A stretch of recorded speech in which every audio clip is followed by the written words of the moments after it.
ಶ್ರೀ ಗುರುಭ್ಯೋ ನಮಃ. ಹರಿ ಓಂ.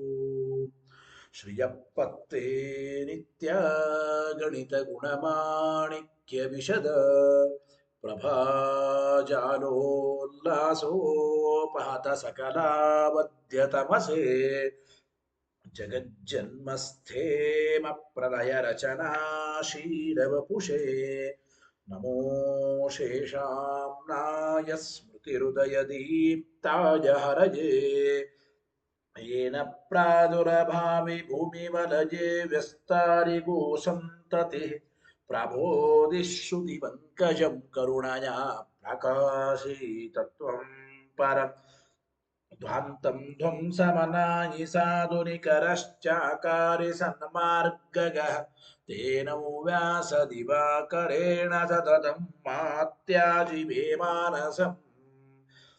व्याप्तिर्यस्य निजे निजे नमः सा पक्षे सपक्षे स्थितिः व्यावृत्तिश्च विपक्षतोत विषये सक्तिर्न वैबाधिते नैवास्ति प्रतिपक्षयुक्तिरतुलं शुद्धं प्रमाणं समे भूयात्तत्त्वविनिर्णयाय भगवानानन्दतीर्थो मुनिः भवति यदनुभावादेडमूकोऽपि वाग्मी जडमतिरपि जन्तुर्जायते प्राज्ञमूलिः सकलवचनचेतो देवता भारती स मम वचसि निधत्तां सन्निधिं मानसे च रमानिवासोचितवासभूमिसन्न्याय रत्नावली जन्मभूमि वैराग्यभाग्यो मम पद्मनाभतीर्थामृताब्धिरभवताद्विभूतिः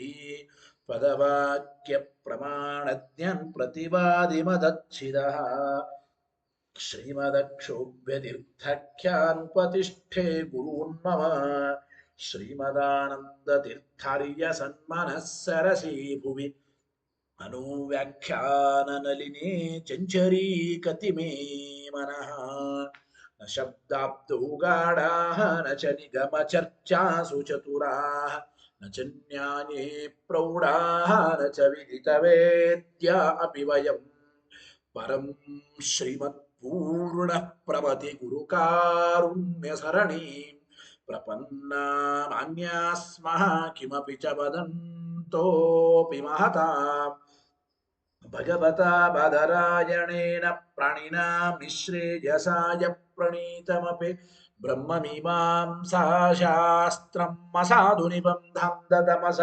अवकुण्ठितत्वेन प्रणीतमिव मन्यमानः भगवानन्दतीर्थमुनिः यथाचार्याभिप्रायम् अस्य भाष्यं विधाय अनुभाष्यमपि करिष्यन् विलीन प्रकृतितया स्वयमन्तराय विदुरोपे अनवरतमीश्वर प्रवणकाय करणरुक्तिरपि नारायण प्रणामादिकं पारीप्सितस्यानन्तराय परिसमाप्तेः प्रचयस्य च हेतुतया वगीतशिष्टाचार परम्परादिन अवगतम् अवश्यं करणीयं शिष्यान् ग्राहयितुं ग्रन्थादौ निबध्नाति नारायणमिति नारायणं निखिलपूर्णगुणैकदेहं निर्दोषमाप्यतममप्यखिलैः सुवाक्यैः अस्योद्भवादिदमशेषविशेषतोऽपि वन्द्यं सदा प्रियतमं मम सन्नमामि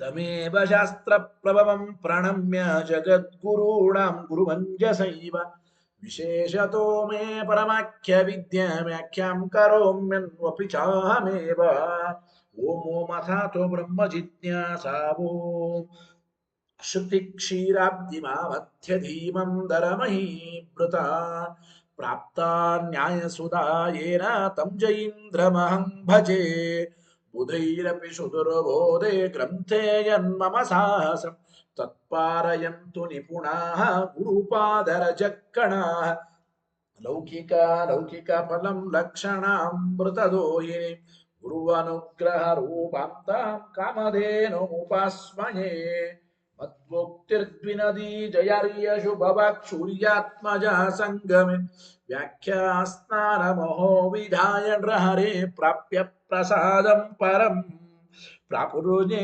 ಕೃತಕೃತ್ಯತಾಂ ಗತಮಲಾ ವಿದ್ಯಾದಿರಾಜಾದಯೋ ಯೋಗೀಶಾ ಕೃಪಯಂತು ತೇ ಜಯ ಮುನೇರ್ಭಾವಸ್ಯ ಬೋಧಾಯ ಮೇ ಶುಕೇನ ಶಾಂತ್ಯಾದಿಷು ವಾङ्मयेषु ವ್ಯಾಸೇನ ಧೈರ್ಯಂ ಮುದಿನೋಪಮೇಯಂ मनोजजित्य मनसां निपत्य रघुत्तमाख्यं सुगुरुं नमामि न दग्धं यस्य कौपीनम् अग्नौ दत्तमपि स्फुटम् वेदौ व्यासगुरुं नौमि श्रीवेदेश नमस्कृतं सत्यनाथ गुरुः पातु योधीरो नवचन्द्रिकां नवामृतगदातीर्थ ताण्डवानि विचीकृपत आरूढः सहसा यतीन्द्रपदवीं गत्वा च वाराणसीं तत्रत्यान् कुमतप्रचारनिरतानद्वैतदिग्धन्तिनः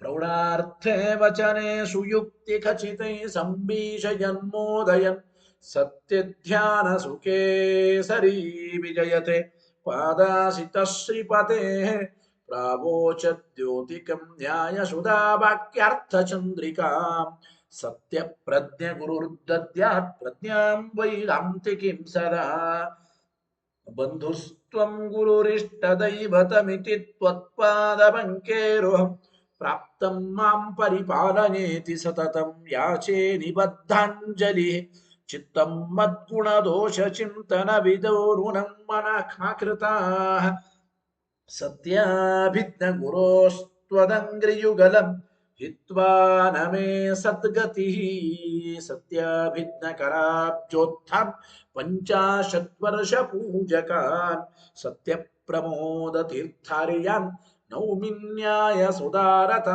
वेदेशमुनिसत्पाद सेवासम्प्राप्तवैभवान् यादवार्यान् वरसुधा टीकाकारान् वयं नुमः पृथ्वीमण्डलमध्यस्थाः पूर्णबोधमतानुगाः वैष्णवा विष्णुहृदयाः तान्नमस्ये गुरून्मम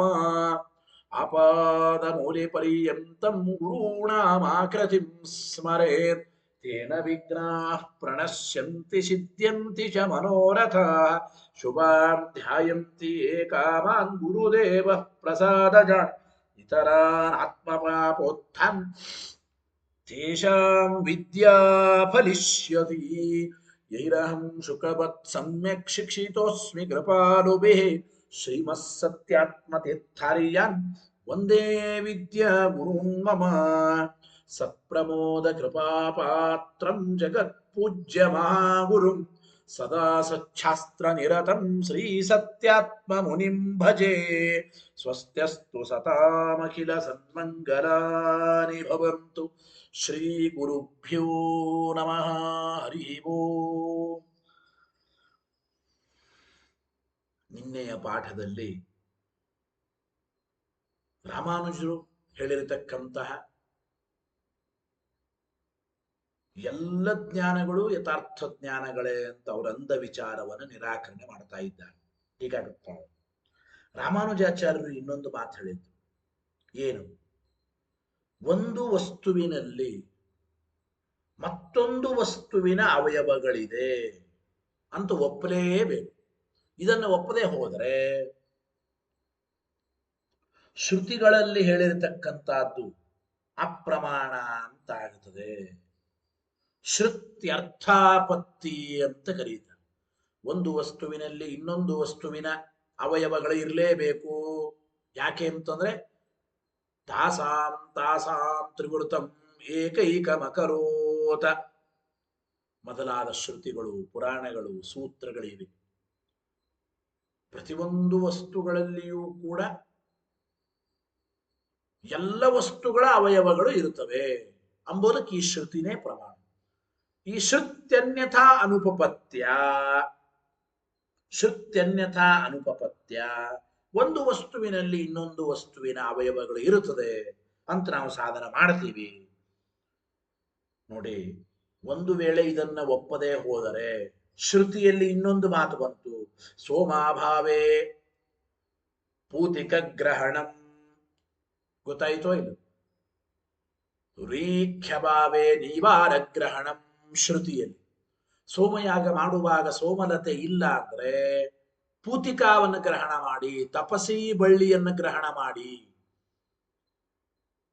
ವ್ರೀಹಿಗಳಿಂದ ಭತ್ತಗಳಿಂದ ನಾವು ಆಹುತಿ ಯಜ್ಞ ಮಾಡುವಾಗ ಭತ್ತಗಳಿಲ್ಲ ಅಂದ್ರೆ ನೀವಾರಗಳನ್ನು ಸ್ವೀಕಾರ ಮಾಡಿ, ನವಣೆ ಧಾನ್ಯವನ್ನು ಸ್ವೀಕಾರ ಮಾಡಿ ಅಂತ ಹೇಳಿದ್ದಾರೆ. ನೋಡಿ, ಸೋಮಲತೆಯ ಜಾಗದಲ್ಲಿ ತಪಸೀಲತೆ, ವ್ರೀಹಿ ಭತ್ತಗಳ ಜಾಗದಲ್ಲಿ ನೀವಾರ ನವಣಿ ಎಂಬ ಧಾನ್ಯದ ಗ್ರಹಣ ಮಾಡಿದ್ದಾರೆ. ಇದರಿಂದ ಏನ ಅಭಿಪ್ರಾಯ ಅಂದ್ರೆ ಪೂತಿಕದಲ್ಲಿ ಸೋಮಲತೆ ಇದು ತಪಸೀಲತೆಯಲ್ಲಿ ಸೋಮಲತೆಯ ಅವಯವಗಳು, ನವಣೆಯಲ್ಲಿ ವ್ರೀಹಿ ಭತ್ತಗಳ ಅವಯವಗಳು ಇವೆ ಅಂತ ನಾವು ಒಪ್ಪಲೇಬೇಕು ಅಂತ ರಾಮಾನುಜಾಚಾರ್ಯರ ಅಭಿಪ್ರಾಯ. ವಾಕ್ಯ ಓದಿ. ಶ್ರುತ್ಯರ್ಥಾಪತ್ತಿಸ್ತು ಅತ್ಯಂತ ಅಯುಕ್ತ ಟೀಕಾಕೃತ್ಪಾದ ಹೇಳ್ತಾ ಇದ್ದಾರೆ ಇಲ್ಲಿಂದ. ಸೋಮಾಭಾವೇ ಪೂತಿಕ ಗ್ರಹಣಂ ಮೊದಲಾದ ಶ್ರುತಿಗಳು ಇರೋದ್ರಿಂದ ಒಂದು ವಸ್ತುವಿನಲ್ಲಿ ಇನ್ನೊಂದು ವಸ್ತುವಿನ ಅವಯವ ಇದೆ ಅಂತ ನಾವು ಒಪ್ಪಲೇಬೇಕು ಅಂತ ಏನಂದಿದ್ದೀರಿ, ಇದು ಯುಕ್ತವಾದದ್ದಲ್ಲ ಅಂದ್ರು. ಇದು ಅತ್ಯಂತ ಅಯುಕ್ತ. ಯಾತಕ್ಕೆ? ನಾವು ಪ್ರಶ್ನೆ ಮಾಡುತ್ತೇವೆ ಅಂತ ಟೀಕರಾಯ. ಒಂದು ವಸ್ತುವಿನಲ್ಲಿ ಇನ್ನೊಂದು ವಸ್ತುವಿನ ಅವಯವ ಇದೆ ಅಂತಂದ್ರೆ ನಾವು ಪ್ರಶ್ನೆ ಮಾಡ್ತೇವೆ, ನಿನಗೆ ವಿಕಲ್ಪ ಮಾಡ್ತೇವೆ. ಏನು? ತಥಾಹಿ ನೋಡಿ, ಪೂತಿಕಾದೌ ಸೋಮಾದ್ಯವಯವಾಹ ಭೂಯಾಂಸಃ ಕಲ್ಪಂತೆ ಉತ ಸಮಾಹ ಅಥ ಅಲ್ಪೀಯಾಂಸಃ. ಪೂತಿಕದಲ್ಲಿ ಸೋಮಲತೆಯ ಅವಯವಗಳು ಇದೆ ಅಂದ್ರೆ ತಪಸೀಲತೆಯಲ್ಲಿ ಸೋಮಲತೆಯ ಅವಯವಗಳಿದೆ ಅಂತ ಇದೆ. ಅದೇ ರೀತಿ ನೀವಾರದಲ್ಲಿ ನವಣೆಯಲ್ಲಿ ವ್ರೀಹಿಗಳ ಭತ್ತಗಳ ಅವಯವ ಇದೆ ಅಂತ ಹಿಂಗೆ ಹೇಳ್ತಾ ಇದ್ದೀವಿ. ಶುಕ್ತಿಯಲ್ಲಿ ರಜತದ ಅವಯವಗಳಿವೆ ಅಂತ ನೀವು ಹೇಳ್ತಾ ಇದ್ದೀರಿ.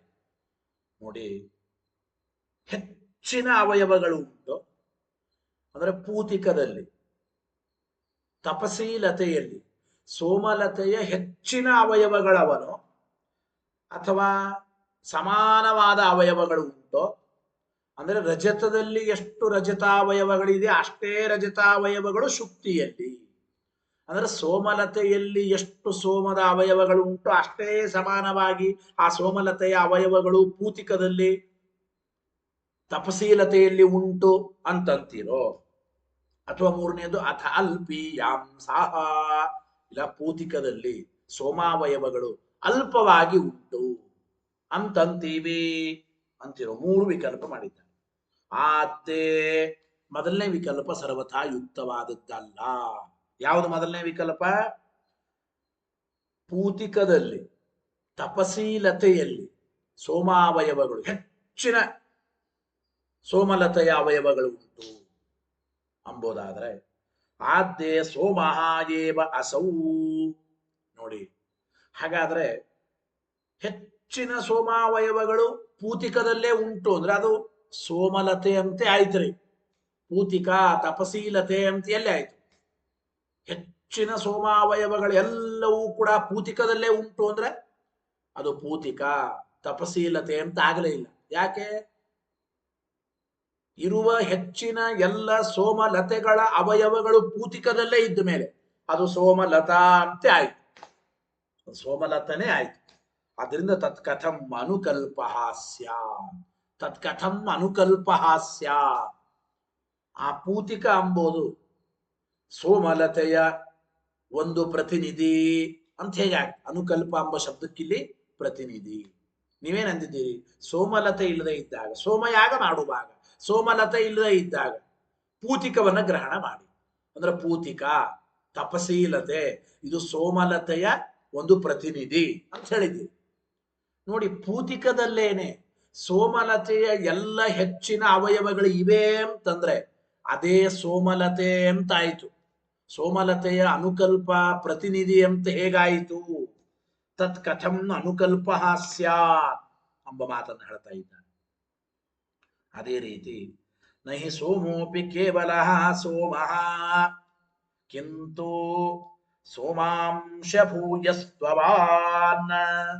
ನೋಡಿ, ಸೋಮಲತೆಯೂ ಕೂಡ ಕೇವಲ ಸೋಮಲತೆ ಅಂತ ಅನಿಸಿಕೊಳ್ಳೋದೇ ಇಲ್ಲ. ಗೊತ್ತಾಯ್ತು? ಕೇವಲ ಸೋಮದ ಅವಯವದಿಂದ ಕೂಡಿಕೊಂಡದೇನೋ ಸೋಮಲತಾ. ಇದು ಸೋಮಲತೆಯ ಅವಯವಗಳು ಮಾತ್ರ ಅಲ್ಲಿ ಉಂಟು, ಆದ್ದರಿಂದ ಅದು ಸೋಮಲತೆ ಅಂತ ಅಲ್ಲವೇ ಅಲ್ಲ. ಕಿಂತು ಈ ಒಂದು ಲತೆ ಬಳ್ಳಿಯನ್ನ ಸೋಮಬಳ್ಳಿ, ಇದು ಸೋಮಲತೆ. ಸೋಮಲತೆ ಅಂತ ಕರೆಯುವ ಉದ್ದೇಶ ಏನು? ಹೆಚ್ಚಿನ ಸೋಮಾವಯವಗಳು ಉಳ್ಳದ್ದಾದ್ದರಿಂದ ಇದು ಸೋಮಲತೆ ಅಂತ ಕರೀತೇವೆ.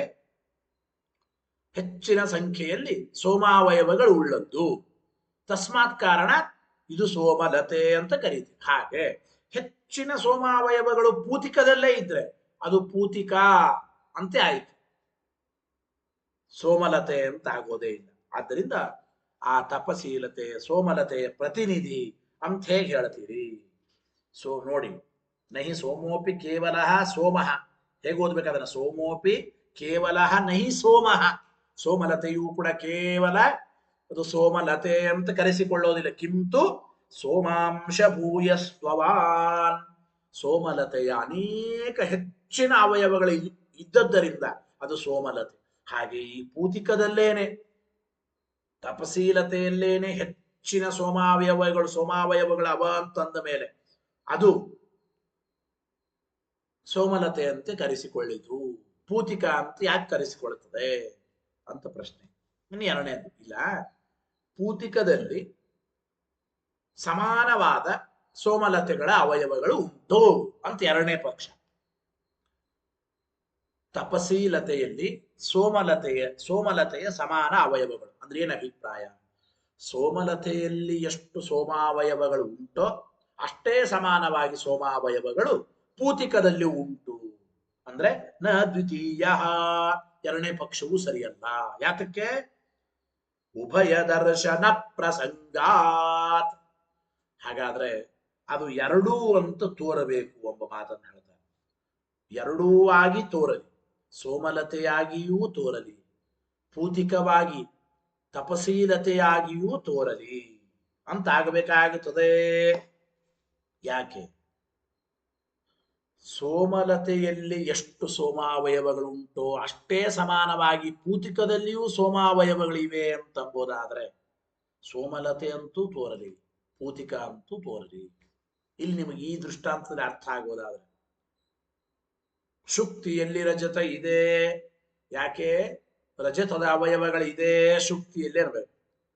ರಜತದಲ್ಲಿ ಎಷ್ಟು ರಜತಾವಯವಗಳಿದೆ ಅಷ್ಟೇ ರಜತಾವಯವಗಳು ಸಮಾನವಾಗಿ ಶುಕ್ತಿಯಲ್ಲಿಯೂ ರಜತಾವಯವಗಳಿದೆ ಅಂದ್ರೆ ಅದು ತೋರುವಾಗ ರಜತ ಅಂತ ಮಾತ್ರ ತೋರಬಾರದು, ಶುಕ್ತಿ ಅಂತೂ ತೋರಲಿ. ಸಮಾನವಾದ ಅವಯವಗಳು ಉಳ್ಳದ್ದಲ್ವಾ ಆ ಪದಾರ್ಥ.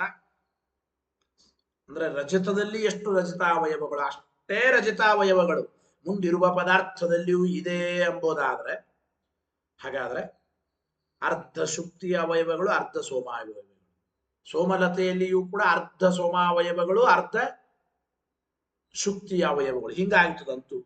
ಆದ್ದರಿಂದ ಆ ಪೂತಿಕ ಅಂಬೋದು ಬರೇ ಪೂತಿಕ ಅಲ್ಲ, ಸೋಮ ಅಂತೂ ತೋರಲಿ, ಎರಡಾಗಿಯೂ ತೋರಲಿ, ಸಮಾನವಾದ ಅವಯವಗಳಿದ್ರೆ. ಉಭಯ ದರ್ಶನ ಪ್ರಸಂಗಾತ್.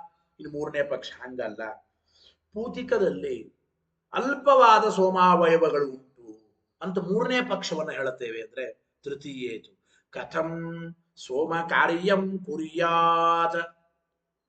ಈ ಪೂತಿಕ ಎಂಬುದು ಸೋಮಲತೆಯ ಪ್ರತಿನಿಧಿ. ಇದು ಸೋಮಲತೆಯ ಕಾರ್ಯವನ್ನ ಮಾಡಬೇಕು. ಸೋಮಯಾಗ ಮಾಡುವಾಗ ಸೋಮಲತೆ ಇಲ್ಲ ಅಂದ್ರೆ ಆ ಸೋಮಲತೆಯ ಪ್ರತಿನಿಧಿಯಾಗಿ ಈ ಪೂತಿಕ ತಪಶೀಲತೆಯನ್ನು ನಾವು ಆಹುತಿ ಹಾಕ್ತೇವೆ, ಬಳಸ್ತೇವೆ. ಸೋಮಲತೆಯ ಕಾರ್ಯವನ್ನು ಈ ಪೂತಿಕ ಮಾಡಬೇಕು, ಈ ತಪಶೀಲತೆ ಮಾಡಬೇಕು. ಸೋಮಲತೆಯ ಅಲ್ಪವಾದ ಅವಯವಗಳವ ಅಂತಂದ್ರೆ ಇದು ಹೇಗೆ ಸೋಮಲತೆಯ ಕಾರ್ಯವನ್ನ ಮಾಡೀತು ಅಂತ ಟೀಕಾಕೃತ್ಪಾದರ ಪ್ರಶ್ನೆ. ಗೊತ್ತಾಯಿತು? ಈಗ ನೋಡಿ, ಶುಕ್ತಿಯಲ್ಲಿ ಅಲ್ಪವಾದ ರಜತದ ಅವಯವಗಳಿವೆ ಅಂತಂದ್ರೆ ಹಾಗಾದ್ರೆ ಈ ಶುಕ್ತಿ ರಜತ ಅಂತ ತೋರೋದು ಹೇಗೆ? ಈ ಶುಕ್ತಿ ರಜತ ಅಂತ ತೋರದ್ರೇನೆ ರಜತಾರ್ಥಿಯಾದ ವ್ಯಕ್ತಿ ಶುಕ್ತಿಯಲ್ಲಿ ಪ್ರವೃತ್ತರಾಗುತ್ತಾನೆ. ಶುಕ್ತಿಯಲ್ಲಿ ಅಲ್ಪವಾದ ರಜತಾಂಶಗಳು ಉಂಟು ಅಂತಂದ್ರೆ ಹಾಗಾದ್ರೆ ಈ ಶುಕ್ತಿ ಎಂಬುದು ರಜತದ ಕಾರ್ಯವನ್ನು ಹೇಗೆ ಮಾಡೋದು? ಅಂದ್ರೆ ರಜತ ಅಂತ ಜ್ಞಾನ ತಂದು ಕೊಡೋದು ಹೇಗೆ? ರಜತಾರ್ಥಿಯಾದ ವ್ಯಕ್ತಿ ಇಲ್ಲಿ ಪ್ರವೃತ್ತನಾಗೋದು ಹೇಗೆ? ಬಹಳವಾಗಿ ಶುಕ್ತಿಯ ಅಂಶಗಳಿವೆ, ಅಲ್ಪವಾದ ರಜತಾಂಶಗಳು ಉಂಟು ಅಂತಂದ್ರೆ ಈ ಶುಕ್ತಿ ಎಂಬುದು ರಜತದ ಕಾರ್ಯವನ್ನ ಮಾಡೋದಿಲ್ಲ. ಶುಕ್ತಿ ಎಂಬುದು ಸರ್ವಥ ರಜತದ ಕಾರ್ಯವನ್ನು ಮಾಡೋದಿಲ್ಲ. ಅದೇ ರೀತಿ ಇನ್ನೊಂದು ದೃಷ್ಟಾಂತ, ವ್ರೀಹಿಗಳ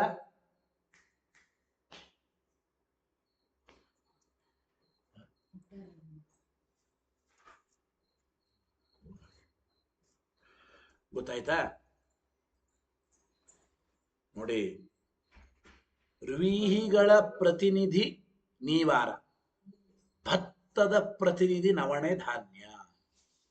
ಭತ್ತಗಳು ಇಲ್ಲ ಅಂತಂದ್ರೆ ನವಣೆಯನ್ನು ಉಪಯೋಗಿಸ್ತೇವೆ.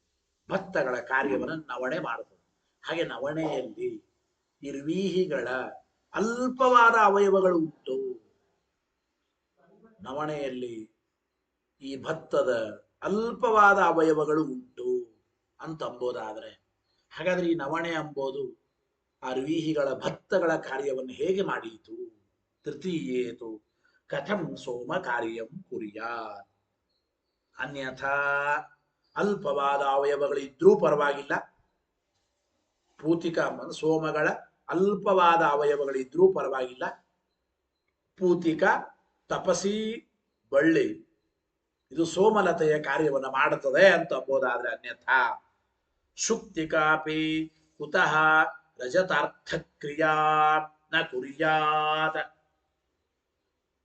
ತಪಸಿ ಬಳ್ಳಿಯಲ್ಲಿ ಅಲ್ಪವಾದ ಸೋಮಾವಯವಗಳು ಇದ್ದರೂ ಕೂಡ ಈ ತಪಸಿ ಬಳ್ಳಿ ಎಂಬುದು ಸೋಮದ ಕಾರ್ಯವನ್ನ ಮಾಡೋದಾದರೆ ಹಾಗಾದ್ರೆ ಶುಕ್ತಿನೂ ಕೂಡ ಅಲ್ಪವಾದ ರಜತದ ಅವಯವಗಳು ಉಳ್ಳದ್ದಾದರೂ ಶುಕ್ತಿನೇ ರಜತದ ಅರ್ಥಕ್ರಿಯಾವನ್ನ ಯಾಕೆ ಮಾಡಲಾರದು? ಶುಕ್ತಿನೇ ರಜತದ ಎಲ್ಲ ಕಾರ್ಯವನ್ನ ಮಾಡಿಕೊಡಲಿ ಅಂತ ಪ್ರಶ್ನೆ ಬರುತ್ತದೆ.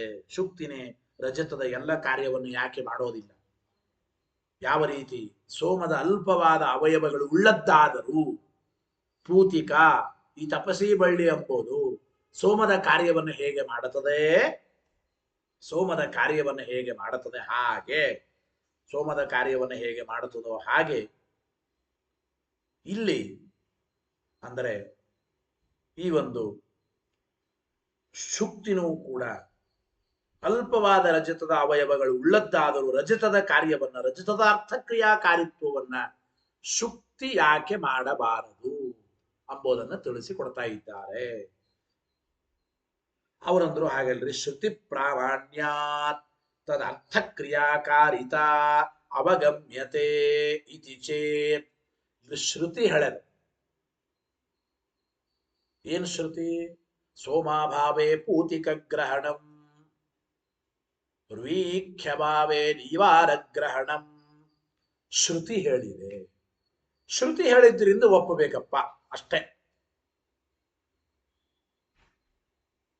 ಸೋಮಲತೆ ಇಲ್ಲದೆ ಹೋದ್ರೆ ಪೂತಿಕೆಯನ್ನ ಬಳಸಿ, ಅಂದ್ರೆ ಪೂತಿಕ ತಪಸಿ ಬಳ್ಳಿಯಲ್ಲಿ ಸೋಮಲತೆಗಳ ಅವಯವಗಳು ಉಂಟು ಎಂಬುದು ಶ್ರುತಿನೇ ಪ್ರಮಾಣ ಅಂಬೋದಾದ್ರೆ ಶ್ರುತಿ ಪ್ರಾಮಾಣ್ಯದಿಂದ ಅಂದ್ರೆ ಶುಕ್ತಿ ರಜತದ ಅರ್ಥಕ್ರಿಯಾವನ್ನ ಮಾಡ್ಲಿ ಅಂತ ಹೇಳಿಕ್ ಬರಲ್ಲ, ಯಾಕೆ ಅಲ್ಲಿ ಶ್ರುತಿ ಇಲ್ಲ. ಆದ್ರೆ ಪೂತಿಕ ಎಂಬುದು ಸೋಮದ ಕಾರ್ಯವನ್ನ ಮಾಡಬಹುದು, ಯಾಕೆ ಶ್ರುತಿ ಇದೆ. ಸೋಮಾಭಾವೇ ಪೂತಿಕ ಗ್ರಹಣಂ ಶ್ರುತಿ ಇದೆ. ಶ್ರುತಿ ಇರೋದ್ರಿಂದ ನಾವು ಹೇಳುತ್ತೇವೆ ಅಂತಂದರೆ ಹಾಗಾದ್ರೆ ಕಿಂ ತರ್ಹಿ ಸೋಮಾವಯವ ಕಲ್ಪನಯಾ ಟೀಕರಾಯರು ಹೇಳ್ತಾ ಇದ್ದಾರೆ. ಶ್ರುತಿ ಇರೋದ್ರಿಂದ, ಕೇವಲ ಶ್ರುತಿ ಇರೋದ್ರಿಂದ ನೀವು ಪೂತಿಕ ಎಂಬುದು ಸೋಮಾವಯವದ ಕಾರ್ಯವನ್ನು ಮಾಡುತ್ತದೆ ಅಂತ ಅಂಬೋದಾದ್ರೆ ಸೋಮದ ಕಾರ್ಯವನ್ನು ಮಾಡುತ್ತೆ. ಹಾಗಾದ್ರೆ ಪೂತಿಕದಲ್ಲಿ ಸೋಮದ ಅವಯವಗಳನ್ನು ಒಪ್ಪುವ ಅವಶ್ಯಕತೆ ಏನು? ಶ್ರುತಿ ಇರೋದ್ರಿಂದ, ಶ್ರುತಿ ಪ್ರಮಾಣವಾದ್ದರಿಂದ ಶ್ರುತಿ ಹೇಳುತ್ತದೆ ಪೂತಿಕ ಎಂಬುದು ಸೋಮದ ಕಾರ್ಯವನ್ನು ಮಾಡುತ್ತದೆ. ಇಷ್ಟೇ ಹೇಳಿಬಿಡಿ ಸಾಕು. ಈ ಪೂತಿಕಾದಲ್ಲಿ ತಪಸಿ ಬಳ್ಳಿಯಲ್ಲಿ ಸೋಮಲತೆಯ ಅವಯವಗಳು ಉಂಟು ಅಂತ ಕಲ್ಪನೆ ಮಾಡೋ ಅವಶ್ಯಕತೆನೇ ಇಲ್ಲ. ಶ್ರುತಿ ಹೇಳೋದ್ರಿಂದ ನೀವು ಒಂದು ವಿಷಯವನ್ನು ಹೇಳೋದಾದರೆ, ನಿರ್ಣಯ ಮಾಡೋದಾದರೆ, ಪೂತಿಕಾ ಎಂಬುದು ಸೋಮದ ಕಾರ್ಯವನ್ನ ಮಾಡುತ್ತದೆ, ಇಷ್ಟೇ. ಯಾಕೆ? ಶ್ರುತಿ ಪ್ರಮಾಣ ಹೊರತು ಸೋಮದ ಅವಯವಗಳು ಇಲ್ಲಿ ಉಂಟು ಆದ್ದರಿಂದ ಸೋಮದ ಕಾರ್ಯ ಮಾಡುತ್ತದೆ ಇದೆಲ್ಲ ಕಲ್ಪನೆ ಮಾಡೋ ಅವಶ್ಯಕತೆ ಇಲ್ಲ. ಕಿಂ ತರ್ಹಿ ಸೋಮಾವಯವ ಕಲ್ಪನಯಾ, ಸೋಮಾವಯವಗಳನ್ನು ಕಲ್ಪನೆ ಮಾಡುವ ಅವಶ್ಯಕತೆ ಏನು ಎಂಬ ಮಾತನ್ನು ತಿಳಿಸಿಕೊಡ್ತಾ ಇದ್ದಾರೆ. ಆಮೇಲೆ ಶ್ರುತಿ ಪ್ರಾಮಾಣ್ಯಾತ್ ಅತ್ಯಂತ ವಿವಿಕ್ತಾನಾಮೇವ ವಸ್ತೂನಾಂ ಅರ್ಥಕ್ರಿಯಾ ಸಾಮ್ಯಂ ಉಪಗಮ್ಯತಾ. ಶ್ರುತಿ ಮೂಲಕವಾಗಿ ಶ್ರುತಿ ಎಂಬ ಪ್ರಮಾಣ ಹೇಳೋದ್ರಿಂದ ಒಂದು ವಸ್ತುವಿನ ಅವಯವ ಇನ್ನೊಂದು ವಸ್ತುವಿನಲ್ಲಿ ಇದೆ ಅಂತ ನೀವು ಅಂಬೋದಾದ್ರೆ, ಹಾಗಾದರೆ ನೋಡಿ ಹೇಳ್ತಾ ಇದ್ದಾರೆ, ಸೋಮಲತೆ ಮತ್ತು ತಪಸಿ ಬಳ್ಳಿ ಒಂದೇ ಕಾರ್ಯವನ್ನ ನಿರ್ವಹಿಸುವ ಸಮಾನ ಸಾಮರ್ಥ್ಯವನ್ನು ಒಪ್ಪಿಕೊಳ್ಳ್ರಿ ಎಂದು. ಶ್ರುತಿ ಪ್ರಮಾಣ ಇರೋದರಿಂದ ಈಗ ನಿಮ್ಮ ಪ್ರಕಾರನೇ ಅತ್ಯಂತ ವಿವಿಕ್ತಾನಾಮೇವ ವಸ್ತೂನ, ಅತ್ಯಂತ ಭಿನ್ನವಾದ ವಸ್ತುಗಳಿಗೂ ಕೂಡ ಅರ್ಥಕ್ರಿಯಾ ಸಾಮ್ಯವನ್ನ ಹೇಳಿ, ಒಂದೇ ರೀತಿಯಾದ ಅರ್ಥಕ್ರಿಯೆಯನ್ನ ಹೇಳಿ, ಒಂದೇ ರೀತಿಯಾದ ಅರ್ಥಕ್ರಿಯೆಯನ್ನು ನೀವು ಹೇಳಿ ಎಂಬ ಮಾತನ್ನು ತಿಳಿಸಿಕೊಡ್ತಾ ಇದ್ದಾರೆ. ಶ್ರುತಿ ಪ್ರಮಾಣ ಇರೋದರಿಂದ ಪೂತಿಕಾ ಎಂಬುದು ಸೋಮಲತೆಯ ಅರ್ಥಕ್ರಿಯೆಯನ್ನು ಉಂಟು ಮಾಡುತ್ತದೆ ಎಂಬುದಾದ್ರೆ, ಹಾಗಾದ್ರೆ ಈ ತಪಸಿ ಬಳ್ಳಿ ಎಂಬುದು ಕೂಡ ಸೋಮಲತೆಯ ಕಾರ್ಯ ಮಾಡುತ್ತದೆ ನೀವಂದ್ರಿ. ಅದೇ ರೀತಿ ತಪಸಿ ಬಳ್ಳಿಯ ಕಾರ್ಯವನ್ನು ಸೋಮಲತೆ ಮಾಡಲಿ. ಗೊತ್ತಾಯ್ತೋ ಇಲ್ಲ? ನೀವಾರ ಎಂಬುದು ಶ್ರುತಿ ಪ್ರಮಾಣ ಇರೋದ್ರಿಂದ ನವಡೆ ಧಾನ್ಯ ಎಂಬುದು ಭತ್ತಗಳ ಕಾರ್ಯ ಮಾಡೋದಾದ್ರೆ, ಈ ವ್ರೀಹಿ ಭತ್ತಗಳು ಕೂಡ ನವಣೆ ಧಾನ್ಯ ಕಾರ್ಯವನ್ನು ಮಾಡಲ್ಲ. ಪರಸ್ಪರ ವಿರುದ್ಧವಾದ ಈ ಎರಡು ವಸ್ತುಗಳ ಮಧ್ಯದಲ್ಲಿ ಸಮಾನವಾದ ಅರ್ಥಕ್ರಿಯಾಕಾರಿತಾ ಬರಲಿ ಅಂತ ಅದಕ್ಕೆ ಅಭಿಪ್ರಾಯ. ಶ್ರುತಿ ಪ್ರಾಮಾಣ್ಯಾತ ಅತ್ಯಂತ ವಿವಿಕ್ತಾನಾಮೇವ ವಸ್ತೂನ, ಅತ್ಯಂತ ಭಿನ್ನವಾದ ವಸ್ತುಗಳ ಮಧ್ಯದಲ್ಲಿಯೂ ಕೂಡ ಅರ್ಥಕ್ರಿಯಾ ಸಾಮ್ಯಂ ಉಪಗಮ್ಯತಾ, ಒಂದೇ ರೀತಿಯ ಅರ್ಥಕ್ರಿಯಾಕಾರಿತ್ವವನ್ನ ನೀವು ಒಪ್ಪಿ ಎಂಬ ಮಾತನ್ನು ಹೇಳ್ತಾ ಇದ್ದಾರೆ. ಒಂದು ಇದರ ಜೊತೆಗೆ ಇನ್ನೊಂದು ಮಾತನ್ನು ಹೇಳ್ತಾ ಇದ್ದಾರೆ. ಒಂದು ವಸ್ತುವಿನ ಸಾದೃಶ್ಯ ಇನ್ನೊಂದು ವಸ್ತುವಿನಲ್ಲಿದೆ ಅಂತ ನೀವು ಹೇಳಿದ್ರು, ಅಥವಾ ಒಂದು ವಸ್ತುವಿನಲ್ಲಿ ಇನ್ನೊಂದು ವಸ್ತುವಿನ ಅಂಶಗಳಿರುತ್ತವೆ, ಒಂದು ವಸ್ತುವಿನಲ್ಲಿ ಇನ್ನೊಂದು ವಸ್ತುವಿನ ಅವಯವಗಳಿರುತ್ತದೆ. ಇದಕ್ಕೇನು ಪ್ರಮಾಣ ಅಂದ್ರೆ ಸಾದೃಶ್ಯ. ಸಾದೃಶ್ಯ ಎಂಬ ವಿಷಯದಲ್ಲಿ ಪ್ರತ್ಯಕ್ಷವೇ ಪ್ರಮಾಣ ಅಂತ ಹಿಂದೆ ರಾಮಾನುಜಾಚಾರ್ಯ ಹೇಳಿದ್ದ. ಒಂದು ವಸ್ತುವಿನಲ್ಲಿ ಇನ್ನೊಂದು ವಸ್ತುವಿನ ಸಾದೃಶ್ಯ, ಒಂದು ವಸ್ತುವಿನಲ್ಲಿ ಇನ್ನೊಂದು ವಸ್ತುವಿನ ಸಾದೃಶ್ಯ, ಇದಕ್ಕೆ ಪ್ರತ್ಯಕ್ಷವೇ ಪ್ರಮಾಣ. ಒಂದು ವಸ್ತುವಿನಲ್ಲಿ ಇನ್ನೊಂದು ವಸ್ತುವಿನ ಅಂಶಗಳಿರುತ್ತವೆ, ಈ ಸಾದೃಶ್ಯ ಎಂಬ ವಿಷಯಕ್ಕೆ ಪ್ರತ್ಯಕ್ಷವೇ ಪ್ರಮಾಣ ಅಂದ್ರು. ಇದು ಸರಿಯಲ್ಲ ಅಂತ, ಇದು ಸರ್ವಥಾ ಯೋಗ್ಯವಲ್ಲ. ಯಾತಕ್ಕೆ? ಸಾದೃಶ್ಯಂಚ, ಸಾದೃಶ್ಯ ಸಾದೃಶ್ಯ ಅಂದ್ರೆ ಏನಪ್ಪ? ಈ ಸಾದೃಶ್ಯ ಎಂಬುದನ್ನು ನೀವು ಜಾತಿ ಅಂತೀರೋ, ಅಥವಾ ಇನ್ನೊಂದು ಬೇರೆ ಧರ್ಮ ಅಂತೀರೋ, ಅಥವಾ ಅನ್ಯೋನ್ಯ ಅವಯವಗಳ ಸಂಯೋಗ ಅಂತೀರೋ, ಮೂರನ್ನು ಹೇಳಲಿಕ್ಕೆ ಬರಲ್ಲ ಅಂತ ನಾವು ಮುಂದೆ ನಿರಾಕರಣೆ ಮಾಡ್ತಾ ಇದ್ದೇವೆ. ಸಾದೃಶ್ಯವನ್ನ ಜಾತಿ ಅಂತೀರೋ, ಬೇರೆ ಧರ್ಮಾಂತರ ಅಂತೀರೋ, ಅಥವಾ ಬೇರೆ ಅವಯವಗಳ ಒಂದು ಸಂಯೋಗ. ಸಾದೃಶ್ಯ ಅಂದ್ರೆ ಏನು? ಇನ್ನೊಂದು ವಸ್ತುವಿನ ಅವಯವಗಳ ಸಂಯೋಗವಾಗಿದೆ ಈ ಪದಾರ್ಥಕ್ಕೆ, ಈ ಪದಾರ್ಥ ಆ ಪದಾರ್ಥದ ಸದೃಶವಾಗಿದೆ ಅಂದ್ರೆ ಆ ಪದಾರ್ಥದ ಅವಯವಗಳ ಸಂಯೋಗವಾಗಿದೆ ಅಂತ ಅರ್ಥನೋ ಮೂರನೇ ಪಕ್ಷ. ಎರಡನೇ ಪಕ್ಷ ಸಾದೃಶ್ಯ ಅಂದ್ರೆ ಅದೊಂದು ಬೇರೆ ಧರ್ಮ, ಅಥವಾ ಸಾದೃಶ್ಯ ಅಂದ್ರೆ ಮೊದಲನೇ ಪಕ್ಷ ಸಾದೃಶ್ಯ ಅಂದ್ರೆ ಒಂದು ಜಾತಿ ಅಂತ ಹೀಗಂತೀರೋ ಅಂತ ನಾವು ಪ್ರಶ್ನೆ ಮಾಡ್ತೇವೆ. ಆಗ ನೋಡಿ, ಸಾದೃಶ್ಯ ಎಂಬುದನ್ನ ಜಾತಿ ಅಂತ ಹೇಳಿ ಒಪ್ಪಲಿಕ್ಕೆ ಬರೋದಿಲ್ಲ. ಯಾಕೆ ಅಂದ್ರೆ ಸಾಮಾನ್ಯವಾಗಿ ನೈಯಾಯಿಕರು ವ್ಯವಹಾರದಲ್ಲಿ ಈ ರಾಮಾನುಜಾಚಾರ್ಯರು ರಾಮಾನುಜ ಸಿದ್ಧಾಂತ ಏನಿದೆ ವ್ಯವಹಾರದಲ್ಲಿ ನ್ಯಾಯ ಮತವನ್ನ ಅನುಸರಣೆ ಮಾಡ್ತಾರೆ. ತಾರ್ಕಿಕರ ಮತವನ್ನೇ ವ್ಯವಹಾರದಲ್ಲಿ ಅನುಸರಣೆ ಮಾಡತಕ್ಕಂಥವರು ಪ್ರಾಭಾಕರು. ಸಾದೃಶ್ಯವನ್ನ ಜಾತಿ ಅಂತ ಅಂಬೋದಾದ್ರೆ ಈ ಸಾದೃಶ್ಯ ಅಂಬೋದು ಜಾತಿ ಅಂತ ಯಾರ ಮತ? ಅದು ತಾರ್ಕಿಕರ ಮತ. ತಾರ್ಕಿಕರ ಮತ ಅಂದ್ರೆ ಮನುಷ್ಯತ್ವ ಮೊದಲಾದವುಗಳು ಜಾತಿ ಅಂತಂತಾರೋ ಇದು ಒಂದೇ ಮನುಷ್ಯತ್ವ ಎಲ್ಲ ಮನುಷ್ಯರಲ್ಲಿ ಇರುತ್ತದೆ ಅಂತಂತಾರೆ ಯಾರು? ತಾರ್ಕಿಕರು. ಹಾಗೆ ಒಂದು ವಸ್ತುವಿನಲ್ಲಿ ಮತ್ತೊಂದು ವಸ್ತುವಿನ ಅವಯವಗಳು ಅಂಶಗಳು ಇದೆ ಅಂಬೋದೇ ಸಾದೃಶ್ಯ ಅಂತ ಹೇಳಿದ್ರೆ, ವ್ಯವಹಾರ ಮಾಡುವಾಗ ನೈಯಾಯಿಕರ ಮತವನ್ನೇ ಅನುಸರಣೆ ಮಾಡುವ ನಿಮಗೆ ರಾಮಾನುಜರ ಪಕ್ಷಕ್ಕೆ ತಾರ್ಕಿಕರ ಪಕ್ಷದಿಂದಲೂ ವಿರೋಧ ಬರುತ್ತದೆ. ತಾರ್ಕಿಕರ ಪಕ್ಷದಿಂದಲೂ ವಿರೋಧ ಬರುತ್ತದೆ. ಅದಕ್ಕೇನೆ ಸಾದೃಶ್ಯವನ್ನ ಜಾತಿ ಅಂತ ಅಂತೀರಾ ಅಂತ ಮೊದಲಿಗೆ ಪ್ರಶ್ನೆ ಮಾಡಿದ್ರು. ಅದೇ ರೀತಿ ಪ್ರತಿವಾದಿಗಳಾದ ದ್ವೈತಿಗಳ ಪಕ್ಷದಿಂದಲೂ ಕೂಡ ನಿಮಗೆ ವಿರೋಧ ಬರುತ್ತದೆ. ಪ್ರತಿವಾದಿಗಳಾದ ದ್ವೈತಿಗಳ ಪಕ್ಷ, ನಾವು ದ್ವೈತಿಗಳು ಸಾದೃಶ್ಯ ಎಂಬುದನ್ನು ಒಂದು ಧರ್ಮ ಅಂತ ಕರೀತೇವೆ. ನೋಡಿ, ಸಾದೃಶ್ಯವನ್ನ ಜಾತಿ ಅಂತೀರೋ ನೈಯಾಯಿಕರ ಮತದ ಅಭಿಪ್ರಾಯ ಇಟ್ಟುಕೊಂಡು ವಿಕಲ್ಪ ಮಾಡಿದ್ರು. ಸಾದೃಶ್ಯವನ್ನ ಧರ್ಮಾಂತರ ಅಂತೀರೋ ಅದು ದ್ವೈತ ಮತದ ಅಭಿಪ್ರಾಯದ ಪ್ರಕಾರ ವಿಕಲ್ಪ ಮಾಡಿದ್ದು. ಗೊತ್ತಾಯ್ತು? ವೈಶೇಷಿಕಾಧಿಕರಣದಲ್ಲಿ 2ನೇ ಅಧ್ಯಾಯ 2ನೇ ಪಾದ ಅಲ್ಲಿ ವಿಶೇಷವಾಗಿ ವಿವರಣೆ ಮಾಡಿದ್ದಾರೆ. ಯಾತಕ್ಕೆ ಅಂದ್ರೆ ಸಾದೃಶ್ಯ ಎಂಬುದನ್ನು ನಾವು ಅಥವಾ ಮನುಷ್ಯತ್ವ ಮೊದಲಾದ ಏನು ಧರ್ಮಗಳು ಉಂಟ ಇವನ್ನ ಜಾತಿ ಅಂತ ನಾವು ಒಪ್ಪೋದೇ ಇಲ್ಲ. ನೈಯಾಯಿಕರ ಪ್ರಕಾರ ಜಾತಿ ಅಂದ್ರೆ ಏನು? ನಿತ್ಯಂ ಏಕಂ ಅನೇಕಾನುಗತಂ ಸಾಮಾನ್ಯಂ. ಮನುಷ್ಯತ್ವ ಎಂಬುದು ಒಂದು ಜಾತಿ ಅಂದ್ರೆ ಮನುಷ್ಯತ್ವ ನಿತ್ಯ, ಒಂದೇ ಮನುಷ್ಯತ್ವನೇ ಎಲ್ಲ ಕಡೆಗೂ ಇದೆ ಅಂತ ಹೇಳ್ತಾರೆ. ಇದನ್ನ ನಾವು ಒಪ್ಪಿಲ್ಲ. ಒಂದೇ ಮನುಷ್ಯತ್ವನೇ ಎಲ್ಲ ಕಡೆ ಇದೆ ಎಂಬುದನ್ನು ನಾವು ಒಪ್ಪಿಲ್ಲ. ಯಾಕೆ ಅಂತಂದ್ರೆ ನೋಡಿ, ಸಾದೃಶ್ಯ ರೂಪವಾದ ಧರ್ಮ ಪ್ರತಿ ಪದಾರ್ಥಗಳಲ್ಲಿ ಬೇರೆ ಬೇರೆ ನಮ್ಮ ಸಿದ್ಧಾಂತ. ಒಂದೇ ಮನುಷ್ಯತ್ವನೇ ಎಲ್ಲ ಕಡೆಗೂ ಅನುಗತ ಅಂದ್ರೆ ಸರ್ವಥ ಆಗಿಲ್ಲ. ಒಂದೇ ಮನುಷ್ಯತ್ವನೇ ಎಲ್ಲ ಕಡೆಗೂ ಅನುಗತ ಅಂದ್ರೆ ಸರ್ವಥ ಆಗಿಲ್ಲ ಅಂತ ನಾವು ಹೇಳ್ತಾ ಇದ್ದೀವಿ. ಸರ್ವಥ ಆಗಿಲ್ಲ. ಗೊತ್ತಾಯ್ತೋ?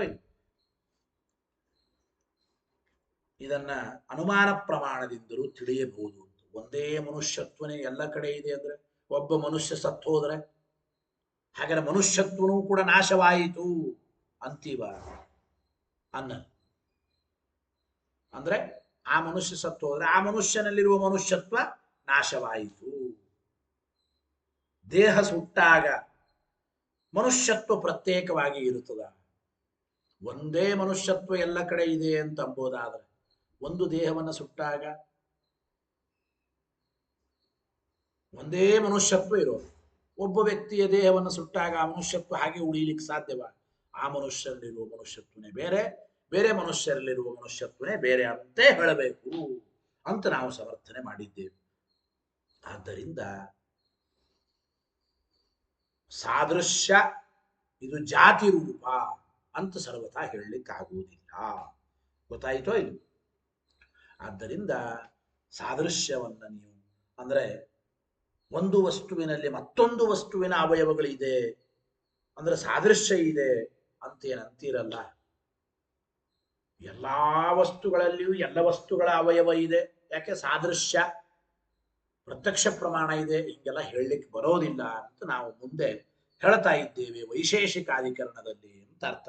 ಸಾದೃಶ್ಯಂಚ ಸಾಮಾನ್ಯಂ ವಾ ಧರ್ಮಾಂತರಂ ವಾ ಅನ್ಯೋನ್ಯ ಸಂಯೋಗ ಇತಿ ನ ವಕ್ಷಾಮಹ. ಹಾಗ ವಾಕ್ಯದ ಅರ್ಥ. ಇದನ್ನ ಸಾದೃಶ್ಯವನ್ನ ಏನು ಅಂತ ನಿಮಗೆ ಹೇಳಲಿಕ್ಕೆ ಬರೋದಿಲ್ಲ ಎಂಬುದನ್ನ ನಾವು ಮುಂದೆ ವೈಶೇಷಿಕಾಧಿಕರಣದಲ್ಲಿ ಹೇಳ್ತಾ ಇದ್ದೇವೆ ಅಂತ ವಾಕ್ಯಕ್ಕೆ ಅರ್ಥ. ಸರಿ, ಇದಾದ ಮೇಲೆ ಕಿಂಚ ಇನ್ನೊಂದು ಮಾತು ಏನಪ್ಪಾ ಅಂತಂದ್ರೆ, ಒಂದು ವಸ್ತುವಿನ ಸಾದೃಶ್ಯ ಇನ್ನೊಂದು ವಸ್ತುವಿಗೆ ಇದೆ. ಒಂದು ವಸ್ತುವಿನಲ್ಲಿ ಇನ್ನೊಂದು ವಸ್ತುವಿನ ಅವಯವಗಳು ಅನ್ಯೋನ್ಯ ಸಂಯೋಗ ಅನ್ಯೋನ್ಯ ಅವಯವಗಳ ಸಂಯೋಗ ಹಿಂಗೆಲ್ಲ ಅನ್ನೋದಾದ್ರೆ ಇನ್ನೊಂದು ಸಮಸ್ಯೆ ಏನು ನೋಡಿ, ಎಣ್ಣೆ ತುಪ್ಪ ಎರಡಕ್ಕೂ ಸಾದೃಶ್ಯ ಇದೆ. ತುಪ್ಪವನ್ನು ಕಾಯಿಸಿದಾಗ ಅದು ತಿಳಿ ಇರುತ್ತದೆ, ಎಣ್ಣೆನೂ ತಿಳಿ ಇರುತ್ತದೆ. ಇರಲಿ, ಎರಡೂ ದ್ರವ ಪದಾರ್ಥ ಪರಸ್ಪರ ಸದೃಶವಾಗಿವೆ ಎಣ್ಣೆ ಮತ್ತು ತುಪ್ಪಗಳು.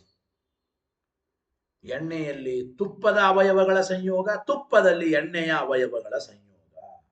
ಹಾಗಾದ್ರೆ ತುಪ್ಪದಿಂದ ಎಣ್ಣೆಯ ಕಾರ್ಯವನ್ನ ಮಾಡಿ, ಎಣ್ಣೆಯಿಂದ ತುಪ್ಪದ ಕಾರ್ಯಗಳು ಮಾಡಬೇಕಾಗುತ್ತದೆ. ಒಂದು ವಸ್ತುವಿನಲ್ಲಿ ಇನ್ನೊಂದು ವಸ್ತುವಿನ ಅವಯವಗಳ ಸಂಯೋಗ ಪರಸ್ಪರ ಸದೃಶಗಳಾಗಿವೆ. ಎಣ್ಣೆ ತುಪ್ಪಗಳು ಪರಸ್ಪರ ಅವಯವಗಳ ಸಂಯೋಗ ಇರೋದ್ರಿಂದ ತುಪ್ಪದಿಂದ ಎಣ್ಣೆಯ ಕಾರ್ಯ, ಎಣ್ಣೆಯಿಂದ ತುಪ್ಪದ ಕಾರ್ಯ ಉಂಟಾಗಬೇಕಾಗುತ್ತದೆ. ಆಗುತ್ತದಾ? ಆಗೋದಿಲ್ರಿ. ಕೆಲವು ಸಲ ಕೆಲವು ವಿಷಯದಲ್ಲಿ ಆಗಬಹುದು. ಎಣ್ಣೆಯ ಎಲ್ಲ ಕಾರ್ಯಗಳನ್ನು ತುಪ್ಪ ಮಾಡುತ್ತದ, ತುಪ್ಪದ ಎಲ್ಲ ಕಾರ್ಯಗಳನ್ನು ಎಣ್ಣೆ ಮಾಡುತ್ತದ. ಒಳ್ಳೆ ಹಲ್ವಾ ಮಾಡಬೇಕೀಗ, ಒಳ್ಳೆ ಕುಂಬಳಕಾಯಿ ಹಲ್ವಾ, ಆಪಲ್ ಹಲ್ವಾ. ತುಪ್ಪ ಹಾಕಿದ್ರೆ ಚೆನ್ನಾಗಿರ್ತದಲ್ಲಿ, ಎಣ್ಣೆ ಹಾಕಿ ಕುಂಬಳಕಾಯಿ ಹಲ್ವಾ ಮಾಡಿದ್ರೆ ಚೆನ್ನಾಗಿರ್ತದ? ಇರಲ್ಲ ತಾನೆ. ತುಂಬ ವಿಚಾರ ಮಾಡಿ. ಒಳ್ಳೆ ಉದ್ದಿನ ವಡೆ ಎಣ್ಣೆ ಹಾಕಿ ಕರೆದ್ರೆ ಚೆನ್ನಾಗಿರ್ತದೆ. ತುಪ್ಪ ಹಾಕಿ ತುಪ್ಪದಲ್ಲಿ ಕರೆದ ಉದ್ದಿನ ವಡೆಯನ್ನು ಎಷ್ಟು ಒಂದೋ ಎರಡೋ ತಿನ್ಬಹುದು, ಅಷ್ಟು ರುಚಿ ಇರಲ್ಲ. ಅದು ಬೇರೆನೆ. ಎಣ್ಣೆಯ ಕಾರ್ಯ ಬೇರೆ, ತುಪ್ಪದ ಕಾರ್ಯವೇ ಬೇರೆ. ಪರಸ್ಪರ ಅವಯವಗಳ ಸಂಯೋಗ ಇದೆ, ಸಾದೃಶ್ಯ ಇದೆ ಅಂತ ಅಂಬೋದಾದ್ರೆ ಇದ್ರ ಕಾರ್ಯ ಅದು ಮಾಡ್ಲಿ, ಅದರ ಕಾರ್ಯ ಇದು ಮಾಡ್ಲಿ ಅಂತ ಆಗಬೇಕಾಗಿದೆ. ಇನ್ನು ಜೊತೆಗೆ ನಚ ಭಾವ್ಯಂಚ ವಿಸದೃಶಯೋ ದ್ರವ್ಯಯೋ, ಮೊದಲನೇ ವಾಕ್ಯ ಓದಿ. ಕಿಂಚ ಮತ್ತು ಘೃತ ತೈಲಯೋ, ತುಪ್ಪ ಎಣ್ಣೆಗಳ ಮಧ್ಯದಲ್ಲಿ ಅನ್ಯೋನ್ಯ ಸದೃಶಯೋ ಘೃತ ತೈಲಯೋ, ಪರಸ್ಪರ ಸದೃಶವಾದ ಎಣ್ಣೆ ತುಪ್ಪಗಳಲ್ಲಿ ಅನ್ಯೋನ್ಯ ಅವಯವ ಸಂಯೋಗ, ಪರಸ್ಪರ ತುಪ್ಪದ ಅವಯವಗಳ ಸಂಯೋಗ ಎಣ್ಣೆಯಲ್ಲಿ, ಎಣ್ಣೆಯ ಅವಯವಗಳ ಸಂಯೋಗ ತುಪ್ಪದಲ್ಲಿ ಹೀಗಿದೆ ಇರೋದ್ರಿಂದ ಅನ್ಯೋನ್ಯ ಅರ್ಥಕ್ರಿಯೆಯ ಭಾವ್ಯಂ, ಪರಸ್ಪರ ತುಪ್ಪದ ಕಾರ್ಯ ಎಣ್ಣೆ ಮಾಡಲಿ, ಎಣ್ಣೆಯ ಕಾರ್ಯವನ್ನು ತುಪ್ಪ ಮಾಡಲಿ ಅಂತ ಆಗಬೇಕಾಗುತ್ತದೆ. ಆಗೋದಿಲ್ಲ. ಮತ್ತು ಯಾವ ಪರಸ್ಪರ ಸದೃಶವಾಗಿಲ್ಲವೋ ಅಂತಹ ದ್ರವ್ಯಗಳಲ್ಲಿ, ಯಾವ ಪರಸ್ಪರ ಸದೃಶವಾಗಿಲ್ಲವೋ ಅಂತಹ ದ್ರವ್ಯಗಳಲ್ಲಿ ಒಂದು ಘಟಾಪಟ, ಘಟ ಗುಂಡಕ್ಕಿರುತ್ತದೆ, ಗಟ್ಟಿ ಇರುತ್ತದೆ. ಪಟ ಅಂಬೋದು ದೊಡ್ಡದಿರುತ್ತದೆ, ಮೆತ್ತಗಿರುತ್ತದೆ. ಆದ್ದರಿಂದ ಯಾವ ಸದೃಶವಾಗಿಲ್ಲವೋ, ಅಗ್ನಿ ಮತ್ತು ನೀರು, ಅಗ್ನಿ ಮತ್ತು ನೀರು ಸದೃಶವಾಗಿಲ್ಲ. ಆದರೆ ಕೆಲವು ಕಡೆ ನೋಡಿ ಏನು ಅಂತಂದ್ರೆ, ಕೆಲವು ಕಡೆ ಒಂದರ ಕಾರ್ಯವನ್ನು ಇನ್ನೊಂದು ಮಾಡದೇ ಹೋಗಬೇಕಾಗುತ್ತದೆ ಎಂಬ ಮಾತನ್ನು ತಿಳಿಸಿಕೊಡ್ತಾರೆ. ಒಂದರ ಕಾರ್ಯವನ್ನು ಇನ್ನೊಂದು ಮಾಡದೇ ಹೋಗಬೇಕಾಗುತ್ತದೆ ಅಂತ ಅಭಿಪ್ರಾಯ. ಅಂದ್ರೆ ಏನು? ಪರಸ್ಪರ ಅವಯವಗಳ ಆ ಸಂಯೋಗ ರೂಪವಾದ ಸಾದೃಶ್ಯವನ್ನು ಒಪ್ಪಿಕೊಂಡರೂ ಕೂಡ ಏನ್ ದೋಷ ಬರುತ್ತದೆ ಅದನ್ನು ಹೇಳ್ತಾ ಇದ್ದಾರೆ. ಕೆಲವು ಕಡೆ ನೋಡಿ, ಭಾರ ಹೊರುವ ಎತ್ತಿನ ಕೆಲಸ ಬಲಿಷ್ಠ ಪುರುಷರಿಂದಲೂ ಆಗುತ್ತದೆ, ಅದು ಆಗದಿರುವ ಪ್ರಸಂಗ.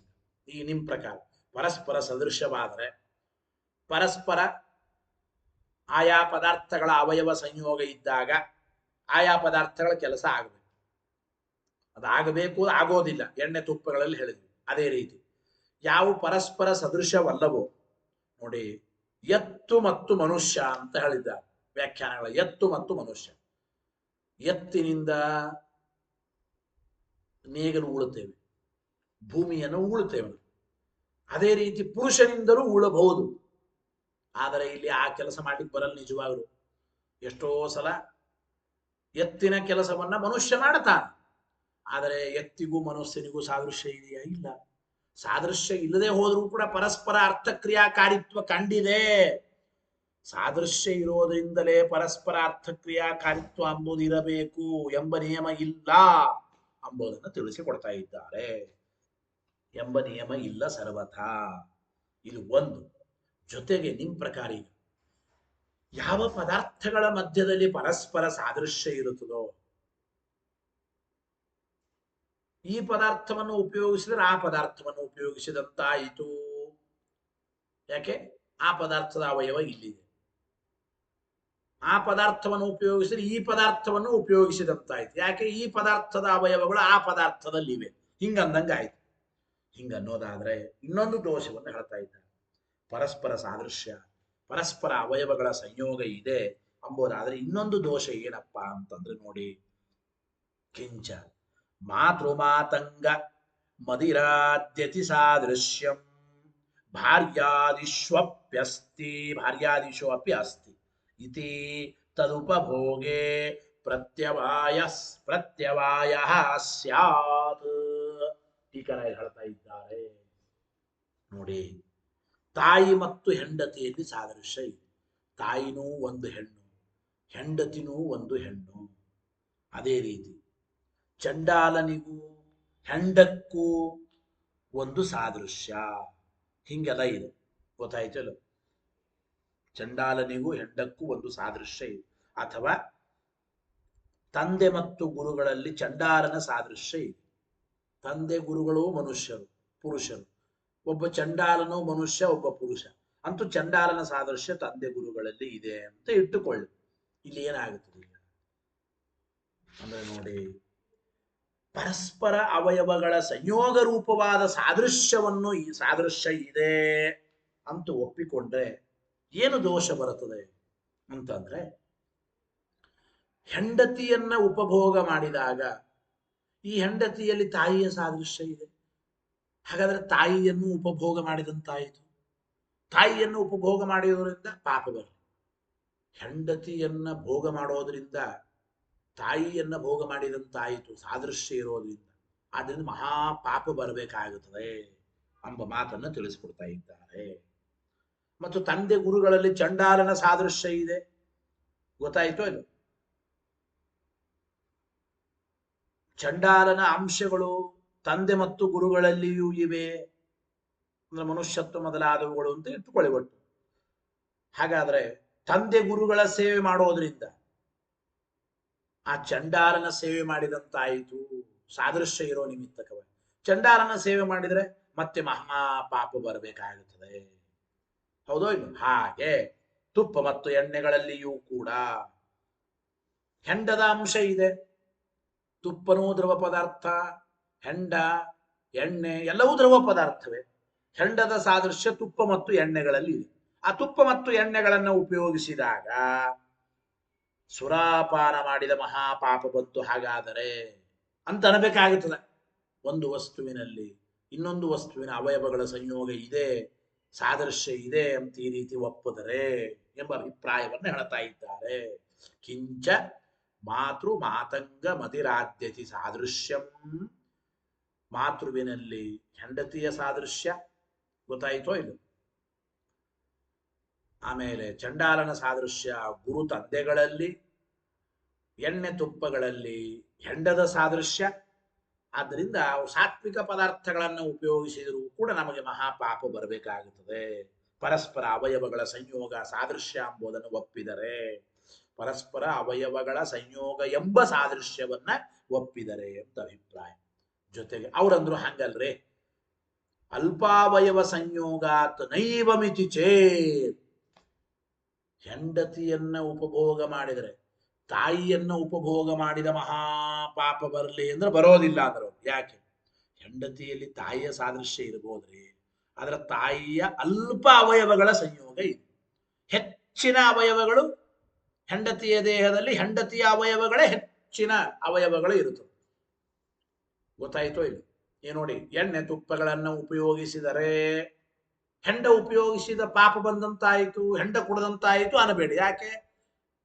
ಹೆಂಡದ ಸಾದೃಶ್ಯ ಇರಬಹುದು ತುಪ್ಪ ಮತ್ತು ಎಣ್ಣೆಗಳಲ್ಲಿ, ಆದರೆ ಆ ಹೆಂಡದ ಅಲ್ಪವಾದ ಅವಯವಗಳಿದೆ. ಅದರಿಂದ ತುಪ್ಪ ಮತ್ತು ಎಣ್ಣೆಯನ್ನು ಉಪಯೋಗಿಸಿದರೆ ಹೆಂಡ ಕುಡದಂತಾಗಬೇಕಾಗಿಲ್ಲ, ಪಾಪ ಬರಬೇಕಾಗಿಲ್ಲ.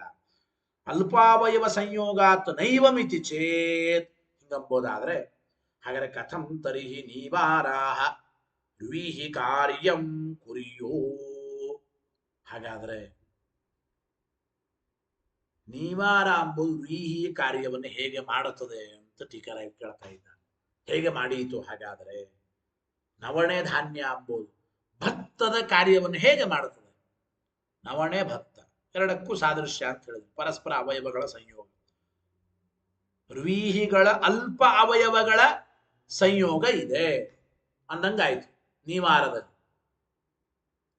ಭತ್ತದ ಅಲ್ಪ ಅವಯವಗಳ ಸಂಯೋಗ ನವಣೆ ಧಾನ್ಯದಲ್ಲಿ ಉಂಟು. ಅಲ್ಪ ಅವಯವಗಳ ಸಂಯೋಗ ಇದ್ದ ಮಾತ್ರಕ್ಕೆ ನವಣೆ ಅಂಬೋದು ವ್ರೀಹಿಗಳ ಕಾರ್ಯ, ಭತ್ತದ ಕಾರ್ಯವನ್ನು ಯಾಕೆ ಮಾಡಬೇಕು ಅಂತ ಪ್ರಶ್ನೆ ಬರ್ತದೆ. ಯಾಕೆ ಎಲ್ಲಾ ಪದಾರ್ಥಗಳಲ್ಲಿಯೂ ಇನ್ನೊಂದು ಪದಾರ್ಥದ ಅಲ್ಪ ಅವಯವಗಳ ಸಂಯೋಗ ಇದ್ದೇ ಇರುತ್ತದೆ. ಒಂದು ಪದಾರ್ಥದ ಕಾರ್ಯ ಇನ್ನೊಂದು ಪದಾರ್ಥ ಏನು ಮಾಡೋದಿಲ್ಲ. ಹಾಗೆ ನೀವಾರದಲ್ಲಿ ಅಲ್ಪವಾದ ವ್ರೀಹಿಗಳ ಅವಯವಗಳ ಸಂಯೋಗ ಇದೆ ಅಂದ್ರೆ ಈ ನೀವಾರ ಅಂಬೋದು ಹೇಗೆ ವ್ರೀಹಿ ಕಾರ್ಯ ಮಾಡಲಿಕ್ಕೆ ಸಾಧ್ಯ? ತರ್ಹಿ ನೀವಾರ ವ್ರೀಹಿ ಕಾರ್ಯಂ ಕಥಂ ಕುರ್ಯು ಶ್ರುತಿ ಪ್ರಾಮಾಣ್ಯಾತಿಥಿ ವದತಃ ದತ್ತಮುತ್ತರಂ. ಇದು ಶ್ರುತಿ ಪ್ರಮಾಣ ಇದೆ. ವ್ರೀಖ್ಯಭಾವೇ ನೀವಾರ ಗ್ರಹಣಂ. ಶ್ರುತಿ ಹೇಳೋದ್ರಿಂದ ಒಪ್ತೇವೆ ಅಂದ್ರೆ ಹಾಗಾದ್ರೆ ಶ್ರುತಿ ಹೇಳೋದ್ರಿಂದ ಒಪ್ತೇವೆ ಅಂತ ಅಂಬೋದಾದ್ರೆ ಶ್ರುತಿ ಹೇಳಿದ್ದಕ್ಕೆ ವ್ರೀಹಿ ಕಾರ್ಯವನ್ನ ನೀವಾರ ಮಾಡುತ್ತದೆ, ಇಷ್ಟೇ ಒಪ್ಪು. ಈ ನೀವಾರದಲ್ಲಿ ವ್ರೀಹಿಗಳ ಅವಯವಗಳಿದೆ ಅಂದ್ರೆ ನವಣೆಯಲ್ಲಿ ಭತ್ತಗಳ ಅವಯವದ ಸಂಯೋಗ ಇದೆ ಅಂತ ಒಪ್ಪಬೇಡ. ಶ್ರುತಿ ಪ್ರಮಾಣ ಇರೋದ್ರಿಂದ ಒಪ್ಪ ಅಷ್ಟೇ. ಹಾಗಾದ್ರೆ ಅವಯವಗಳ ಸಂಯೋಗವನ್ನು ಯಾತಕ್ಕೆ ಕಲ್ಪನಾ ಮಾಡ್ತಿ ಅಂತ ಹಿಂದೆ ನಾವು ಬೈದಿದ್ದೇವೆ. ಆದ್ದರಿಂದ ಅದು ಯುಕ್ತವಾದದ್ದಲ್ಲ. ಇಲ್ರಿ ಅಪರ ಅವಯವ ಸಂಯೋಗ ಏವ ಸಾದೃಶ್ಯಂ. ಇಲ್ಲ ನಾ ಹಿಂಗ್ ಹೇಳತ್ತೀನಿ ಅಂದ್ರೆ ಏನು ಅಂದ್ರೆ ಒಟ್ಟು ಬೇರೆ ಪದಾರ್ಥಗಳ ಅವಯವ ಸಂಯೋಗ ಅದೇನೆ ಸಾದೃಶ್ಯ ಅಂತಂದರೆ ಒಂದು ವಸ್ತುವಿನಲ್ಲಿ ಮತ್ತೊಂದು ವಸ್ತುವಿನ ಅವಯವಗಳ ಸಂಯೋಗ ಇದೇನೆ ಸಾದೃಶ್ಯ ಅಂತಂದರೆ ಹಿಂಗ್ ಹೇಳೋದಾದ್ರೆ ಕಥಂ ಕಕಾರ ಖಕಾರಯೋ ಸಾದೃಶ್ಯಂ ಇತಿ ಚಿಂತ್ಯಂ.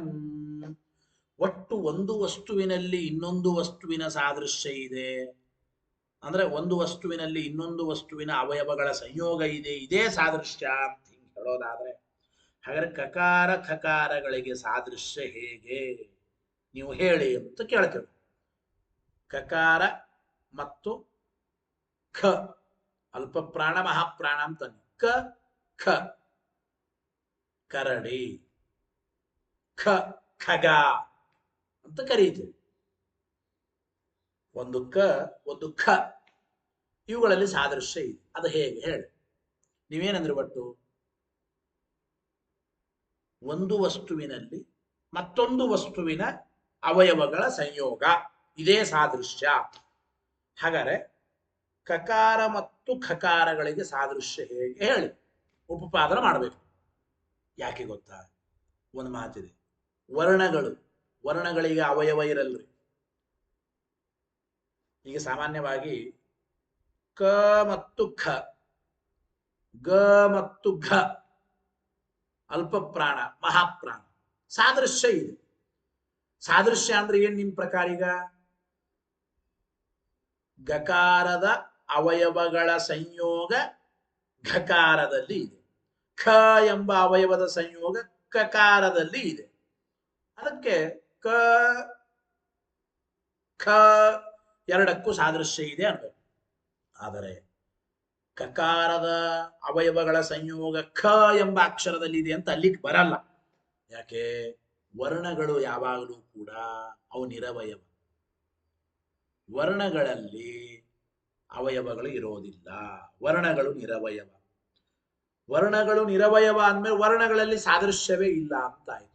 ನಿಮ್ ಪ್ರಕಾರ ಸಾದೃಶ್ಯ ಅಂದ್ರೆ ಒಂದು ವರ್ಣದ ಅವಯವಗಳ ಸಂಯೋಗ ಇನ್ನೊಂದು ವರ್ಣದಲ್ಲಿ ಇರಬೇಕು.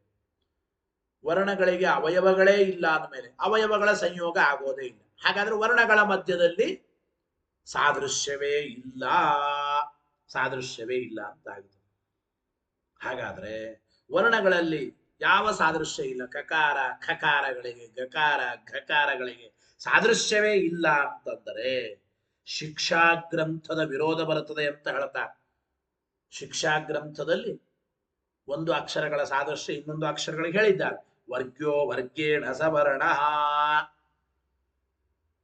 ವರ್ಗದಲ್ಲಿ ಇರತಕ್ಕಂತ ಒಂದು ವರ್ಣ ಉಳಿದ ಅದೇ ವರ್ಗದ ವ್ಯಂಜನಾಕ್ಷರಗಳಿಂದ ಸದೃಶವಾಗಿದೆ. ವರ್ಗ್ಯೋ ವರ್ಗೇಣ ಸವರ್ಣ. ಸವರ್ಣ ಅಂದ್ರೆ ಸದೃಶ. ಒಂದು ವರ್ಗದಲ್ಲಿರತಕ್ಕಂಥ ವರ್ಣವು ಉಳಿದ ಇನ್ನೊಂದು ವರ್ಗದಲ್ಲಿರುವ ವ್ಯಂಜನಾಕ್ಷರಗಳಿಂದ ಸದೃಶವಾಗಿದೆ ಶಿಕ್ಷಾ ಗ್ರಂಥದಲ್ಲಿ ಹೇಳಿದ್ದಾರೆ. ಅದೇ ರೀತಿ ಮತ್ತು ಸ್ಪರ್ಶಾಕ್ಷರಗಳಾದ ಕಾರಣದಿಂದಲೂ ಕೂಡ ಸ್ಪರ್ಶಾಕ್ಷರಗಳು ಕ ಖ ಸ್ಪರ್ಶವಾಗುತ್ತದೆ. ಈ ಸ್ಪರ್ಶಾಕ್ಷರಗಳಾದ ಕಾರಣದಿಂದಲೂ ಕೂಡ ಕ ಮತ್ತು ಖಗಳಿಗೆ ಸಾದೃಶ್ಯ ಇದೆ.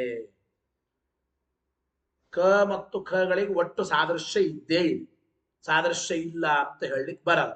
ಈ ನಿಮ್ ಪ್ರಕಾರ ಈ ರೀತಿ ಹೇಳಿದ್ರೆ ಸಾದೃಶ್ಯವನ್ನು ಹೇಳಲಿಕ್ಕೆ ಬರಲ್ಲ. ಕ ಮತ್ತು ಖಗಳಿಗೆ ಸಾದೃಶ್ಯ ನಿಮ್ ಪ್ರಕಾರ ಪರಸ್ಪರ ಅವಯವ ಸಂಯೋಗ. ವರ್ಣಗಳಲ್ಲಿ ಅವಯವನೇ ಇಲ್ಲ ಅಂದ್ರೆ ಅವಯವ ಸಂಯೋಗ ಎಂಬ ಸಾದೃಶ್ಯವನ್ನು ಒಪ್ಪಲಿಕ್ಕಾಗಲ್ಲ. ಆದ್ದರಿಂದ ಸಾದೃಶ್ಯ ಅಂದ್ರೆ ಪರಸ್ಪರ ಅವಯವಗಳ ಸಾದೃಶ್ಯ, ಪರಸ್ಪರ ಅವಯವಗಳ ಸಂಯೋಗ, ಅದೇ ಸಾದೃಶ್ಯ ಅಂತ ಈ ರೀತಿ ನಿಮಗೆ ಹೇಳಲಿಕ್ಕೆ ಬರೋದಿಲ್ಲ ಎಂಬ ಮಾತನ್ನ ಟೀಕಾಕೃತ್ಪಾದರು ತಿಳಿಸಿಕೊಡ್ತಾ ಇದ್ದಾರೆ. ನೋಡಿ, ಅಪರಾವಯವ ಸಂಯೋಗ ಏವ ಸಾದೃಶ್ಯಂ ಚೇತ್, ಇನ್ನೊಂದು ವರ್ಣಗಳ ಇನ್ನೊಂದು ವಸ್ತುವಿನ ಅವಯವಗಳ ಸಂಯೋಗವೇ ಸಾದೃಶ್ಯ ಅಂತ ಹೇಳಲಿಕ್ಕೆ ಬರಲ್ಲ. ಹಂಗ ಅಂದುಬಿಟ್ರೆ ಕಥಂ ಕಕಾರ ಖಕಾರಯೋ ಸಾದೃಶ್ಯಂ ಇತಿ ಚಿಂತ್ಯಂ. ಕಕಾರ ಖಕಾರಗಳಿಗೆ ಸಾದೃಶ್ಯ ಹೇಗೆ? ಸಾದೃಶ್ಯವೇ ಇಲ್ಲ ಎಂಬ ಪರಿಸ್ಥಿತಿ ಬರುತ್ತದೆ. ಆದ್ರೆ ವಸ್ತುತಃ ಸಾದೃಶ್ಯ ಉಂಟು ಶಾಸ್ತ್ರದಲ್ಲಿ. ಈ ಕಾರಣದಿಂದಾಗಿ ಸರ್ವಥಾ ಪರಸ್ಪರ ಅವಯವ ಸಂಯೋಗನೆ ಸಾದೃಶ್ಯ ಅಂತ ಹೇಳಲಿಕ್ಕೆ ಬರೋದಿಲ್ಲ. ಮುಂದಿನ ಪಾಠವನ್ನು ನಾಳೆ ಮತ್ತೆ ಆಚಾರ್ಯರು ನೇರವಾಗಿ ಮಠದಲ್ಲೇ ಹೇಳ್ತೀನಿ ಅಂತ ಹೇಳಿದ್ದಾರೆ. ನಾಳೆ ನೇರವಾಗಿ 4:15 ಮಠದಲ್ಲೇ ಪಾಠ ಮುಂದುವರಿಯುತ್ತದೆ. ಹರಯೇ ನಮಃ. ಶ್ರೀಕೃಷ್ಣಾರ್ಪಣಮಸ್ತು.